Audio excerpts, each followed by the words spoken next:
హల్లెలూయా, good morning.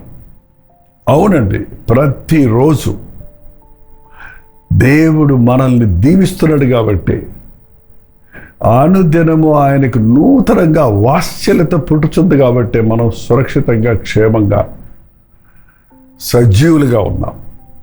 అందుని బట్టి ప్రభువును స్తుతించటం ఎంతో అవసరం. ప్రతిరోజు దేవుడిని స్తుతించాలి. సిద్ధమా? రెండవ చిన్న ప్రార్థన. పరిశుద్ధుడా, నీకు వందనములయ్యా, మా అనుదిన ఆహారం మాకు దయచేయమని ప్రార్థన చేసే మేము మా ఆధ్యాత్మిక జీవితానికి అవసరమైన ఆహారాన్ని మనుషులు రొట్టె వల్ల మాత్రం కాదు, దేవుని నోటి నుండి వచ్చి ప్రతి మాట వల్ల బ్రతుకునన్నావు కనుక నీ మాటలను భుజించుటకు, వాటిని జీర్ణించుకున్నట్టుకు, వాటి ప్రకారంగా జీవించుటకు మాకు సహాయం చేయమని క్రీస్తు నామములో అడుగుచున్నాము తండ్రి, ఆమేన్. అవునండి, దేవుని మాటలు జీవపు ఊటలు. రోజు వినాలండి వాక్యం, రోజు చేయాలండి ప్రార్థన, మాటి మాటికి చర్చికి వెళ్ళాలా అన్నట్టుగా ఈరోజు క్రైస్తవులు ఉన్నారండి. అవును, మరి రోజు భోంచేస్తున్నాం కదా, రోజు స్నానం చేస్తున్నాం కదా, రోజు పని చేస్తున్నాం కదా ఉద్యోగాలకు వెళ్ళి, మరి దేవుని దగ్గరికి వచ్చేటప్పటికి ఎందుకు వారానికి ఒకసారి లేక సంవత్సరానికి ఒకసారి అన్నట్టుగా ఉంటాం? మన ఆత్మ జీవితానికి, ఆధ్యాత్మిక జీవితానికి అవసరమైన బలం పుంజుకోవడానికి, మన ఆధ్యాత్మిక జీవితాన్ని మెయింటైన్ చేయడానికి, అంటే శుద్ధ హృదయాన్ని కాపాడుకోవడానికి ఆరోగ్యకరమైన బోధ కావాలని వాక్యం చెప్తుందండి. ఎంత బోధ విన్నా అది మన బ్రతుకులోనికి మార్పు రావటం లేదంటే విన్న వర్తమానాన్ని మోకాళ్ళ మీద ధ్యానించటం, ప్రార్థించటం నేర్చుకోవాలండి. ప్రార్థన చాలా ముఖ్యం. ప్రార్థనతో దినచర్య ప్రారంభించి ప్రార్థనతో ముగించి చూడండి, మీ జీవితం ఎంత ధన్యకరంగా ఉంటుందో మీరు చూడగలుగుతారు. కీర్తన 88లో కోరహు రాసిన కీర్తనలు, కోరహు కుమారులు రాసినవి, కోరహు రాయలేదు. ఆయన తిరగబడి మోషే మీద, అహరోను మీద తిరగబడి ఆయన దాంతో పాటు మరి అనేకుల్ని సజీవ సమాధి అయిపోయారని, భూమి నెరలు విడిచి వాటిని మింగేసినారు బైబిల్. కానీ వాళ్ళ కుమారులు వాళ్ళ తండ్రి చేసే తప్పు అని గుర్తించిన కుమారులు తండ్రితో ఏకీభవించాల. అవునండి, దేవునికి వ్యతిరేకంగా ఉన్న విషయాల్లో తండ్రితో కానీ, భార్యతో కానీ, భర్తతో కానీ, బిడ్డలతో కానీ మనం ఏకీభవించకూడదు. మనం వారు నీ తట్టు తిరగవల్ల కానీ నీవు వారి తట్టు తిరగకూడదు. అంటే నీ స్వార్థ విషయంలో కాదు, దేవుని విషయాల్లో. ఈ కుమారులు, కోరహు కుమారులు, తిరుగుబోతోడు కుమారులు, నాశనమైపోయిన వారి కుమారులు యోగ్యులైపోయారండి. వారు మందిరాన్ని ప్రేమించారు, వారు దేవుణ్ణి ప్రేమించారు, వారు కీర్తనలు రాశారు. ఈ కోరహు కుమారులు రాసిన కీర్తనలు బైబిల్లో 11 ఉన్నాయి. 11 కీర్తనలు రాశారు. భలే శ్రేష్టమైనటువంటి సత్యాలు అందులో ఉన్నాయి. మరి మోషే రాసిన కీర్తన ఒకటి ఉంది. అలాగే ఆసాపు కీర్తనలు ఉంటాయి, మీరు చూశారు కదా. ఆసాపు రాసిన కీర్తనలు 12 ఉన్నాయి. ఆ తర్వాత సొలొమోను రాసిన కీర్తనలు 2 ఉన్నాయి. 73 కీర్తనలు మ్యాక్సిమం ఎక్కువ రాసింది దావీదు. ఇంకొక ఆయన ఈతన్ అండ్ హేమాన్ అనే ఇద్దరు ఒక్కొక్కటి రాశారు. కాబట్టి మొత్తం అన్ని చూసుకున్నా కూడా ఒక 100 వచ్చినాయి. ఒక 50 కీర్తనలు ఎవరు రాశారో తెలియజేయబడలేదు. ఇవాళంటే మీరు రాసింది రాసుకోవాలి, మా పేర్లు వేసుకోవాలంటారు. కానీ ఆనాడు ఆది ఆంధ్ర క్రైస్తవ కీర్తనలు రాసిన కవులు వాళ్ళ పేర్లు వేసుకోలేదు. కాబట్టి చాలామంది గ్రంథకర్తలు వాళ్ళ యొక్క పేర్లు తెలియవు అసలు. ఇప్పుడైతే ముందే పెద్దగా పేరు వేసేసుకుంటున్నారు. దేవుడిచ్చిన ఒక ప్రత్యక్షతను, దేవుడిచ్చిన ఒక నడిపింపును, దేవుడి సన్నిధిలో నేర్చుకున్న పాఠాలను, చేసిన ప్రార్థనను కీర్తనలుగా రాశారండి. కీర్తన గ్రంథంలో వీళ్ళు రాశారంటే కూర్చొని పాటలు రాసినట్టు రాయలేదు. వారి హృదయంలో నుండి వచ్చినటువంటి ఆలాపనను, ఆ ప్రార్థనను, వారి ఆలోచనలను కీర్తనగా మలుచుకున్నారు. హల్లెలూయా. ఈయనేమంటున్నాడు చూడండి, 88వ అధ్యాయంలో, కీర్తన 88 అధ్యాయం అక్కర్లేదు, కీర్తన 88లో, యెహోవా నా రక్షణకర్తకు దేవా, రాత్రి వేళ నేను నీ సన్నిధిలో మొర్రపెట్టువాడను, నా ప్రార్థన నీ సన్నిధి చేరుగాక. అంతకంటే ముందు ఇంకో విషయం చూస్తే 9వ వచనంలో, బాధ చేత నా కన్నులు క్షీణించుచున్నవి, యెహోవా ప్రతిదినము నేను నీకు మొరపెట్టుచున్నాను, నీ వైపు నా చేతులు చాపుచున్నాను. ఈ కొరహ అంటున్నాడు, ప్రభా నాకు చాలా బాధలు ఉన్నాయి, ఈ లోకంలో అవసరతలు ఉన్నాయి, కొరతలు ఉన్నాయి, వాటి కొరకు నేను ప్రతి దినము నేను మొర్రపెట్టుకుంటున్నాను, నా చేతులు నీ వైపు చాపుతున్నాను. ప్రతి దినము ప్రార్థించాలండి.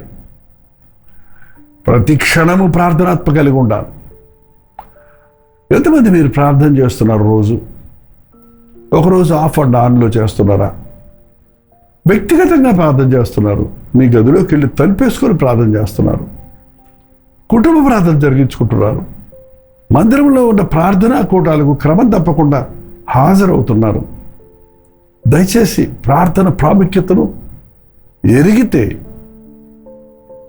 ఖచ్చితంగా మీరు ప్రార్థన చేయకుండా ఉండలేరండి. నేను ప్రతి దినము నీకు మొరపెడుతున్నాను. 11వ వచనం చూడండి, యెహోవా నేను నీతోనే మనవి చేయుచున్నాను, నేను నీతోటే చెప్పుకుంటున్నాను, ఉదయమున నా ప్రార్థన నిన్ను ఎదుర్కోను, రాత్రి వేళ నీ సన్నిధిలో మొరపెడుతున్నాను, మళ్ళీ ఉదయమునే నీ ప్రార్థనతో నిన్ను ఎదుర్కొంటున్నాను. హల్లెలూయా. రాత్రి ప్రార్థన చేసుకోరు, పొద్దున్న ప్రార్థన చేసుకోరు, ప్రతిరోజు క్రమం తప్పకుండా ప్రార్థన చేసుకోరు. అందుకే మన జీవితాల్లో పరిశుద్ధత పోతుందండి, ఆధ్యాత్మిక తృష్ణ తగ్గిపోతుంది, అవిశ్వాసాల కంటే హీనస్థితిలోకి దిగజారిపోతున్నాం. ప్రార్థన మనల్ని పాలిష్ చేస్తుందండి. వస్తువును చూడండి, పాలిష్ చేసినప్పుడు దగదగ మెరుస్తుంది. కొద్ది రోజులకు అది మడ్డి అయిపోద్ది. అప్పుడు మళ్ళీ పాలిష్ చేస్తే ప్రతిరోజు ఈ లోక మాలిన్యం మనల్ని కప్పేస్తుంది. మన రూపురేఖలు, మన ఆలోచన శైలులు మారిపోతున్నాయి. ప్రార్థనలో నీ మీద ఉన్న దుమ్ము, నీ మీద ఉన్న ఇన్ఫెక్షన్, ఆ యొక్క లోక ప్రభావం, ఈ లోక మాలిన్యం ఉంది, మాలిన్యం నుంచి మనం శుద్ధీకరించబడతాం. ప్రతిరోజు ప్రార్థన అవసరం, ఒంటరి ప్రార్థన అవసరం, కుటుంబంగా ప్రార్థించడం అవసరం. ఈ భయంకరమైన దినాల్లో సంఘ ప్రార్థన, ఆసక్తితో సంఘం ప్రార్థిస్తే అద్భుతాలు జరిగాయి. చూడండి, ఆసక్తితో ఏకహృదయంతో ఏకాత్మతో ప్రార్థించినప్పుడు బలంగా దేవుని వాక్యం అందించారట సేవకులు. అద్భుత ఆశ్చర్య కార్యాలు జరిగాయి. ఆసక్తితో ప్రార్థించినప్పుడు చెరలో భయంకరమైన రోమన్ కావలిలో ఉన్న పేతురుకి ఆ ప్రార్థించిన ప్రార్థన విని దేవుడు తన దూతను పంపిన వారిని బయటికి తీసుకొచ్చాడు. బద్ధకాల నుంచి మనల్ని విడిపించడానికి, సాతాను చేతుల్లో నలిగిపోతున్న వారిని విడిపించడానికి. మన కుటుంబ సభ్యులు కొన్నిసార్లు మన జీవితాల్లో చెప్తుంటారు కదండి, మా అబ్బాయి చాలా భ్రష్టుడైపోయాడండి, తాగుబోతు అయిపోయాడండి, చెప్పిన మాట అంటారు లేదండి, తిరుగుతున్నాడండి, కుటుంబాన్ని పాడు చేసుకున్నాడండి. ఎస్, మన కుటుంబ సభ్యులు మన కళ్ళ ముందే నాశనం అయిపోతున్నప్పుడు మనం వారి కొరకు విజ్ఞాపన చేయవలసి ఉంది. వారి కొరకు మనం వారి ప్రభు పాదాలు పట్టుకోవలసి ఉంది. ప్రార్థన యొక్క ప్రాముఖ్యతను ఎరగండి. నేను ఎక్కువగా మీకు ప్రార్థన అంటున్నప్పుడు అది ప్రాక్టికల్గా మీరు ప్రార్థన గురించి ఎంతసేపు విన్నా, మీరు ఎంతసేపు ప్రార్థన చేశారో దాన్ని బట్టే మీ ఫలితం ఉంటుంది. కానీ ప్రార్థన గురించి గంటలు విన్నా, బతుకంతా విన్నా, నువ్వు నోరు విప్పి ప్రార్థన చేయకపోతే ఏ అద్భుతాలు జరగవు. ఆధ్యాత్మికంగా నువ్వు బలపడలేవు. ప్రార్థనలోనే ఉన్నామండి, ప్రార్థనలో చేసే వాళ్ళ ఇంట్లోనే పుట్టామండి, కానీ మాకు ప్రార్థన రాదనే వాళ్ళు ఉన్నారు. ప్రార్థన చేస్తామండి, కానీ మాకు అది ఆచార ప్రార్థనగానే ఉంది, మాకు అది అర్థమే కాదన్నట్టు మరికొంతమంది ఉన్నారు. జాగ్రత్త అండి. ప్రతిరోజు పడక వెళ్ళక ముందు ప్రార్థించుకోండి. ప్రతిరోజు ఉదయం లేచినంటే ప్రార్థించండి. ప్రతిరోజు దేవుడితో మీ విషయం అంతా ప్రతి దినము ఎప్పటికప్పుడు మొరగబెట్టుకోవద్దు, కొళ్ళబెట్టుకోవద్దు. పోయిన వారం తప్పులు కాదు ఇప్పుడు ఒప్పుకునేది. ఈ రోజే సరిచేసుకోవాలి.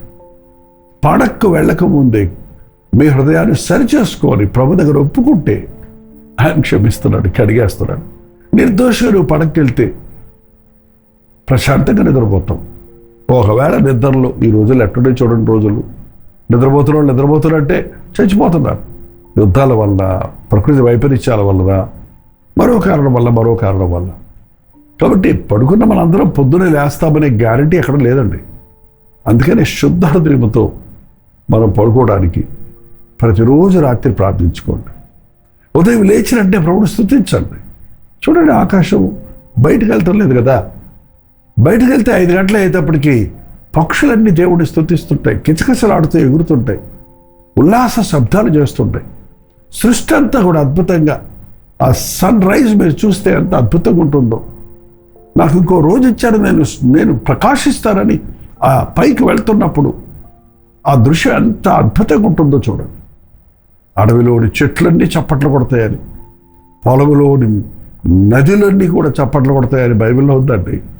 అవును, గలగల శబ్దం చేసే సృష్టిని చూస్తే సజీవులమైన మనం, ఆయన ఆకారంలో, ఆయన స్వరూపంలో చేయబడిన మనం ఆయన్ని జ్ఞాపకం చేసుకోం, ఆయనకి స్తుతులు చెల్లించం, పొద్దున లేస్తే ప్రార్థన చేయం. కాబట్టి మన జీవితంలో దీవెన లేదు. ఈరోజు నుంచి ఒక నిర్ణయం చేయండి. ఖచ్చితంగా ప్రతిరోజు నేను వేకువని లేచి ప్రభుతో మాట్లాడుకుంటాను. నేను ప్రతిరోజు నా కుటుంబంతో కలిసి ప్రార్థిస్తాను, కుటుంబం కొరకు ప్రార్థిస్తాను. అలాగే సంఘ ప్రార్థనల్లో పాల్గొని పరిచర్య కొరకు, దేశం కొరకు, ప్రపంచం కొరకు విజ్ఞాపన చేస్తాను. తీర్మానం చేసుకోండి. అద్భుతమైన రీతిగా మీరు దీవించబడతారు. మీ ప్రార్థన వలన నిత్య నరకానికి పోవలసిన వారు అనేకులు ఆయన రాజ్య వారసులు అవుతారు. దేవా, నా యొక్క ప్రార్థనకు జవాబు దయచే. నీ వైపే నా చేతులు ఎత్తుతున్నాను. నీవు అద్భుతాలు చేసేవాడివి. రాత్రి వేళ నీకు మొరపెడుతున్నాను, ఉదయం నా ప్రార్థన నిన్ను ఎదుర్కొంటుంది అని కృతజ్ఞతతో ప్రతిరోజు కనీసం దానియేలు వలె రోజుకు 3 మోకాళ్ళని ప్రార్థిద్దాం. అలాంటి ప్రార్థన మీరు నేర్చుకున్నప్పుడు ఎడతెగని ప్రార్థనతో దినమంతా ప్రభువును స్తుతిస్తూ మీ మాటలు, తలంపులు కూడా ప్రార్థనలుగా మారే అవకాశం ఉంది. పరిశుద్ధాత్ముడి ప్రేరేపణ వల్ల అట్టి అభిషేకం పొందుకుంటాం. వాళ్ళ శుక్రవారం కదండి, కల్వరి చర్చిలో ఉపవాస ప్రార్థన ఉంది. ప్రార్థన ప్రాముఖ్యత మీరు ఎరగాలని మీరు కూడా మాతో కూడా కలిసి ప్రార్థించాలని ఆశపడుతున్నాం. 11:30 అవుతుంది. కాబట్టి రాత్రి లేట్ అయినా ప్రార్థనలో చివరి వరకు ఉండండి. ఇప్పటికే చాలామంది ఈ ఉపవాస ప్రార్థనలు మాకు ఎంతో ఆశీర్వాదకరంగా ఉన్నాయి. మేమున్న స్థలాల్లో చర్చలు లేవు, మేము మీ ప్రార్థనలో పాల్గొంటున్నాం, మేము కూడా మా విన్నపాలు దేవుడికి చెప్తున్నాం, మా ప్రార్థన జవాబులు వస్తున్నాయని సంతోషంగా తెలియజేస్తున్నారు. కాబట్టి మన భారములన్నీ ప్రభు దగ్గర పెడదాం, ఇతరుల కొరకు ప్రార్థిద్దాం. ఈరోజు రాత్రి 9 గంటల కల్వరి ప్రతిధ్వని కార్యక్రమం చెన్నైలో ఉన్న ఉపవాస ప్రార్థన మీకు లింక్ ఇస్తాం. కల్వరి చర్చ్ నుండి మాతో పాటు మీరు ఏకీభవించవచ్చు. రెండో చిన్న ప్రార్థన. పరిశుద్ధుడ నీకు వందనములయ్యా, గొప్ప దేవ నీకు వందనములయ్యా. రక్షణ కొరకు నిన్ను స్తుతించడానికి, దీవెన కొరకు నీ అందు ఆనందించడానికి, నీ ఉద్దేశములు ఎరిగినట్లుగా, నీ సాక్షులుగా బ్రతుకున్నట్లుగా అనుదినము నీ గడప యొద్ద కనిపెట్టుటకు సహాయం చేయ్యా. ప్రతి ఉదయము మేము ప్రార్థనతో నేను ఎదుర్కోవడానికి సహాయం చేయము. ప్రతి రాత్రి మా బలహీనతలను పరిశీలించుకొని ఎక్కడదక్కడ సరిచేసుకొని మంచి మనసాక్షితో, శుద్ధ హృదయంతో పడకలకు వెళ్ళుటకు ఉదయమే లేచినప్పుడు స్తుతి కృతజ్ఞతలు చెల్లిస్తూ నీవిచ్చిన మరో దినమును బట్టి నేను స్తుతిస్తూ జీవించుటకు మా ఒక్కొక్కరికి నీ సహాయం చేయమని క్రీస్తు నామములో అడుగుచున్నాను తండ్రి, ఆమేన్. తండ్రి అయిన దేవుని యొక్క ప్రేమయు, కుమారుడైన క్రీస్తు యొక్క కృపయు, ఆదరణకర్త అయిన పరిశుద్ధాత్మ యొక్క సహవాసము కూడి వచ్చిన మనందరికీ ఇప్పుడున్న సదాకాలము తోడైండును గాక. ఆమేన్.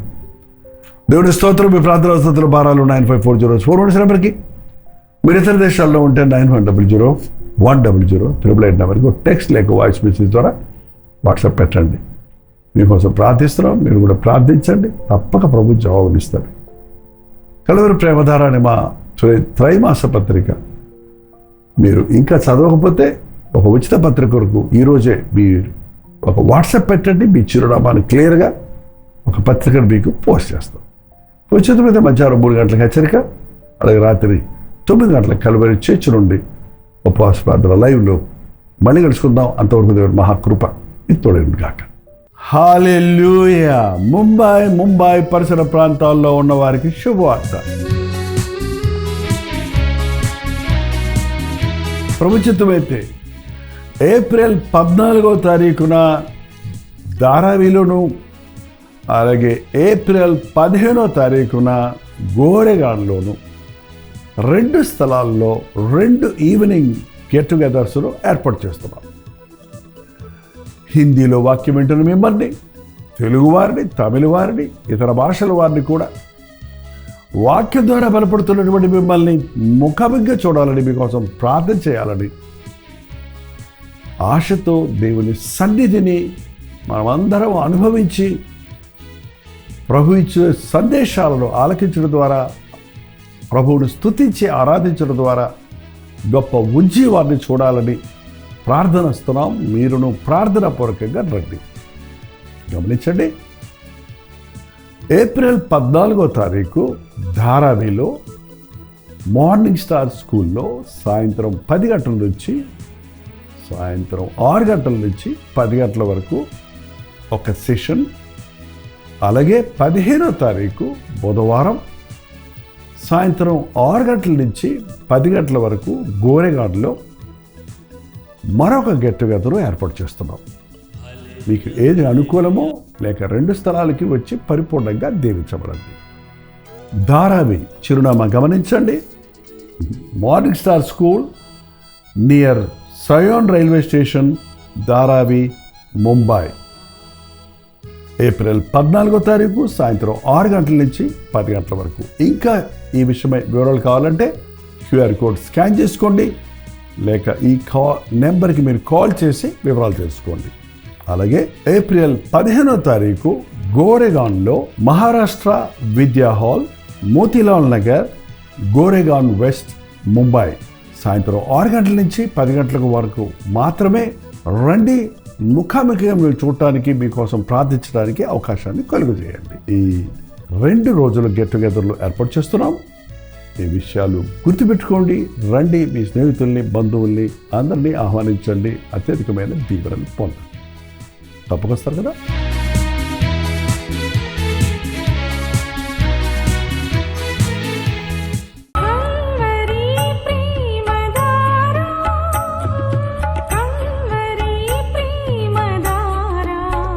కల్వరి ప్రేమధార అనే మా ద్విమాస పత్రికను ఈ మధ్య త్రైమాస పత్రిక అంటే 3 నెలలకి ఒక్కసారి మాత్రమే ప్రింట్ చేయగలుగుతున్నాం. మరి గత 40 సంవత్సరాల పైబడి కొనసాగుతున్న ఈ పత్రికను ఆపు చేయటం ఇష్టం లేక దీన్ని త్రైమాస పత్రికగా మార్చున్నాం. మీరు కల్వరి ప్రేమధార పత్రికను చదువుతున్నారా? ఒక ఉచిత పత్రిక కావాలంటే ఇవ్వాలే మీ పేరు, చిరునామా, అడ్రస్తో పాటు ఇంటి నెంబర్తో పాటు క్లియర్గా పంపించండి. తప్పకుండా ఒక ఉచిత పత్రికను మీకు పంపిస్తాం.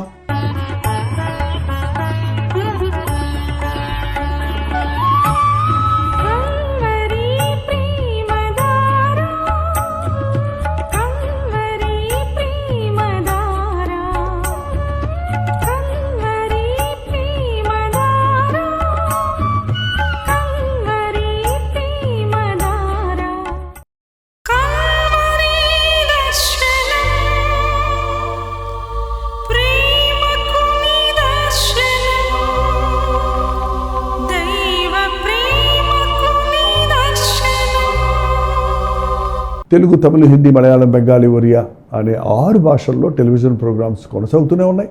భారభరితమైన పరిచయంలో మీరు సహకరించాలని ఆశిస్తే, ప్రభు మిమ్మల్ని ప్రేరేపిస్తే మీ విరాళాలు, కానుకలు వారికి మీరు పంపించవచ్చు. అవి నేరుగా టీవీ ఛానల్స్కి వెళ్తే అందులో ఏది మేము మా సొంత ఖర్చుల కొరకు ముట్టుకోవటం లేదు, వేరే పరిచయ కొరకు ముట్టుకోవటం లేదు. టెలివిజన్ పరిచయలో ఇంకా సువార్త వినని వారికి అది అందించాలని ఆశతో ఒక 20 సంవత్సరాలుగా కొనసాగుతున్న పరిచయం కొరకు ప్రార్థించండి, మీ సహకారాన్ని అందించండి. ఈ విషయం మీకు ఇంకా వివరాలు కావాలంటే 89393939 అనే నెంబర్కి మార్నింగ్ 10 నుంచి ఈవినింగ్ 10 లోపల మీరు ఫోన్ చేయండి, వివరాలు మీకు తెలియజేస్తాం.